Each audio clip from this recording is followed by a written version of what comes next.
Ahora, pase el control a su posición DC y conecte la punta de prueba al lugar donde desee medir el voltaje. En ese momento, el haz se desplazará verticalmente hacia arriba si el voltaje es positivo y hacia abajo si es negativo. Mueva la perilla de volts división hasta el punto que el haz se salga de pantalla. Regréselo un paso y realice la medición. Cuente la cantidad de divisiones que hay entre la línea de referencia y la posición actual. Multiplique esa cantidad por la escala indicada en la perilla volts división y obtendrá el valor de voltaje de DC en el punto medido. Cuando estemos seguros que el voltaje a medir será de valor positivo, es recomendable fijar la referencia con la línea inferior de la gratícula, como se está demostrando. De esta manera, tenemos la totalidad de la pantalla para realizar la medición en vez de solo la mitad. Con este sencillo procedimiento, se puede elevar al doble la precisión de las mediciones de voltaje de DC hechas con el osciloscopio. Lo mismo se puede aplicar a voltajes negativos, pero usando la línea superior de la gratícula. Veamos algunos ejemplos.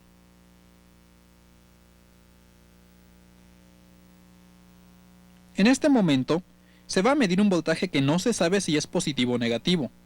Por tal razón, se coloca la línea de referencia en el centro de la gratícula.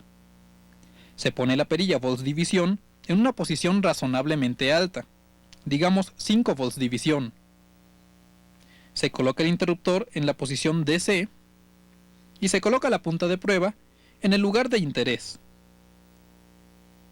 Se mueve la perilla volts división hasta que el haz esté a punto de salir de pantalla y se hace la medición.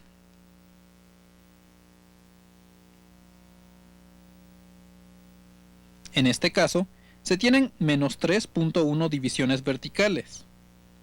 Y si las multiplicamos por 0.5 volts división, que indica la perilla de escala vertical, da por resultado un voltaje de menos 1.55 volts. Si lo comparamos con la medición hecha con el multímetro digital, se aprecia la exactitud de la lectura.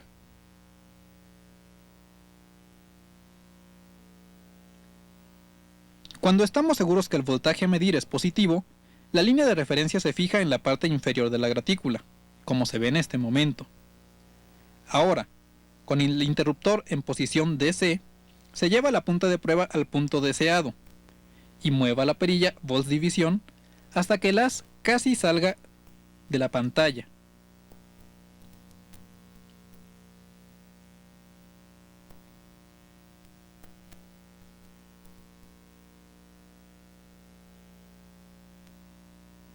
En este caso, se pueden contar 4.2 divisiones verticales, y multiplicadas por 2 volts división, da un total de 8.4 volts de DC.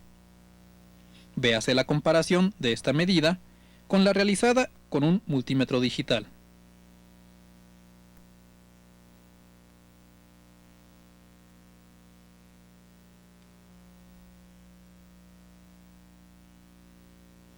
Ahora veremos el modo de emplear el osciloscopio como voltmetro de AC. Como en este caso tendremos una señal que estará alternando de polaridad, lo más recomendable es colocar la referencia de tierra en la línea central de la gratícula. Coloquemos ahora el selector en su posición de AC.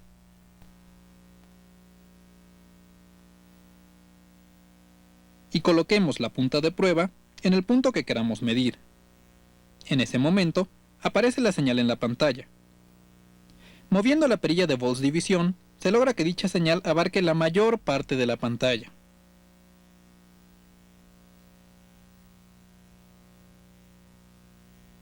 Y ahora se hace la medición. Cuente el número de divisiones que existen desde la parte inferior de la señal hasta la parte superior. Multiplique este número por la escala indicada por la perilla de volts división. Se obtendrá finalmente el voltaje pico a pico de la señal de entrada. Veamos el siguiente ejemplo. Aquí se muestra una señal senoidal de la cual deseamos saber su voltaje pico a pico. Al contar el número de divisiones existentes entre la parte superior y la inferior de la señal, nos da el resultado de 5.8 divisiones, y multiplicadas por 0.1 volts división, que indica la perilla correspondiente, da un valor de 0.58 volts pico a pico. Esta medición no solo sirve para señales sencillas, sino que también podemos realizarla con señales complejas, como esta señal de video. Contando las divisiones existentes entre el tip de sincronía y el máximo nivel de blancos, vemos que son 3.1 divisiones, y multiplicadas por 0.5 volts división, nos da el total de 1.55 volts pico a pico.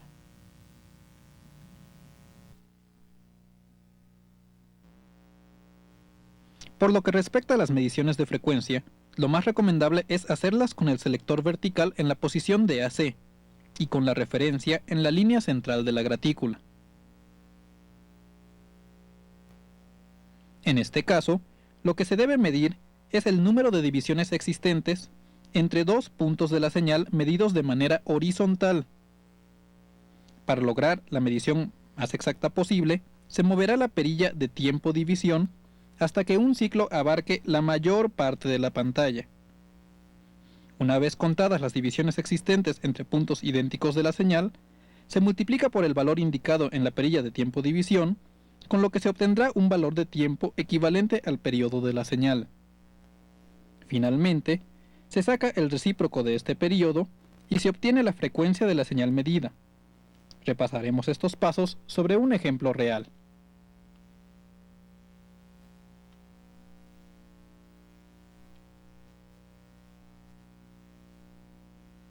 Aquí se tiene una señal senoidal cuya frecuencia nos interesa conocer.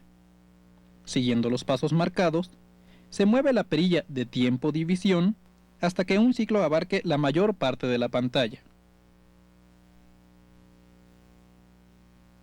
Se cuenta el número de divisiones entre puntos idénticos de la señal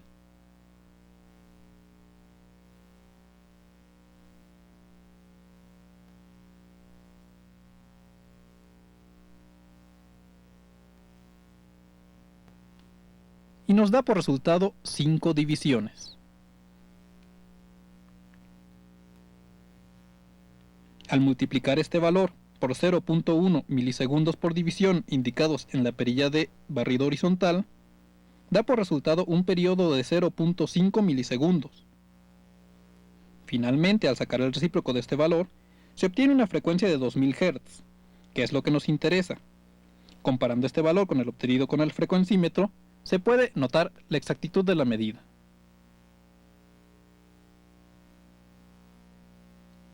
Veamos ahora otro ejemplo con una señal más compleja. Se tiene una señal de video y se desea conocer su frecuencia horizontal.